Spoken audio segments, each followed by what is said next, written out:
ধর, এটা নিয়ে তোর পেট ভরা। ভাই এই কাজটা আমি করতে পারবো না, টাকাটা আপনারা রাখেন। ওই তুই ভাইরে চিনিস না? তুই কার সামনে কি বলতেছিস? টাকাটা রাখ। এই আমাকে দেখে কি বালসাল মনে হয়? তোদের এক কথা কতবার বলছি, আমাকে দেখে তার ভাইয়ের পোষা গোলাম মনে হয় নাকি? ভাই আমি চলে যাচ্ছি, আপনি আমাকে মাফ করে দেন। আর এই সমস্ত কাজের জন্য কখনো আমাকে ডাকবেন না।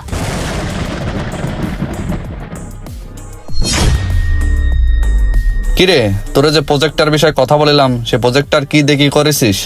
বস, আমি প্রজেক্টের বিষয়ে কথা বলছিলাম, খুব দ্রুতই হয়ে যাবে। আচ্ছা ঠিক আছে, ভালো কাজ করেছিস তুই। আরে নাহিদের ভাই যে, তোর ভাই কি এখন গ্যারেজে? জি ভাই, ভাই গ্যারেজে আছে। আমাদের সাথে যখন তোর ভাই কাজ করতো তখন তো রাজার হলে চলতো, এখন 1000 টাকার জন্য আমাদের কাছে পাঠিয়ে দিল। ও হ্যাঁ, নাইট তো আমাকে বলছিল 1000 টাকার জন্য। এই সাগর, ওরে দিয়ে দে তো টাকাটা। এই নে টাকা ধর। আসসালামু আলাইকুম ভাই। ভাই পুলিশের ওই ঘটনা দেখে ফেলাইছে রনি। সাগর কি? বস, মার্ডারের বিষয়ে এরে ফাঁসাই দেওয়া যায় না? যা কাজটা করে ফেল তোরা। ওই দাঁড়া কইছে, দাঁড়া বস। ওই সামনে ওই গোডাউনের মধ্যে বস, ওই যে। ভাই ভাই ভাই আমি কি করেছি ভাই? আমার ধরে নিয়ে যাচ্ছেন কেন ভাই? ছেড়ে দেন, ছেড়ে দেন। সমস্যা নাই বস, কাজ কমপ্লিট। এ কি?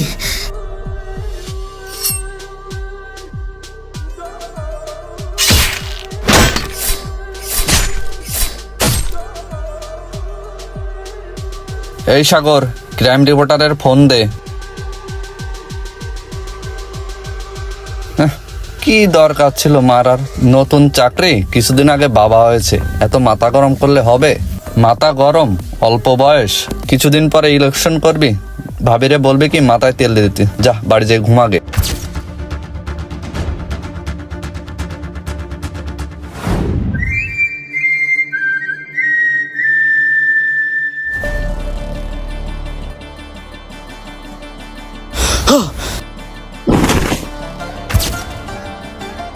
তোর ভাই ভাই নির্দোষ, আমি সবটা কনফিউজ করে দেবো। তুই আমার ছেড়ে দে, আমি তোর কাছে ক্ষমা চাই ভাই, তুই আমার ছেড়ে দে। আমার বাইরে ভাই তুই আমারে মাফ করে দে ভাই।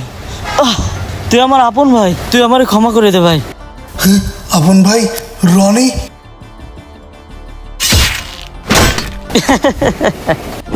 হা হা, বহুত লাফাইছিস, দিছি একদম খালাস কইরা। ওঠ ছোট, চল বাসায় চল। ভাই তুমি না থাকলে আমার যে কি হতো? তুই একা কেন আসলি? এতগুলো গার্ড থাকতি। ভাই একটা হিসাব পেন্ডিং থেকে যাচ্ছে ও না? তুই তো এখনো মরিসনি। ভাই ভাইয়া ভাই তোর কিছু হবে না ভাই, আমি তোকে কিছু হতে। File close.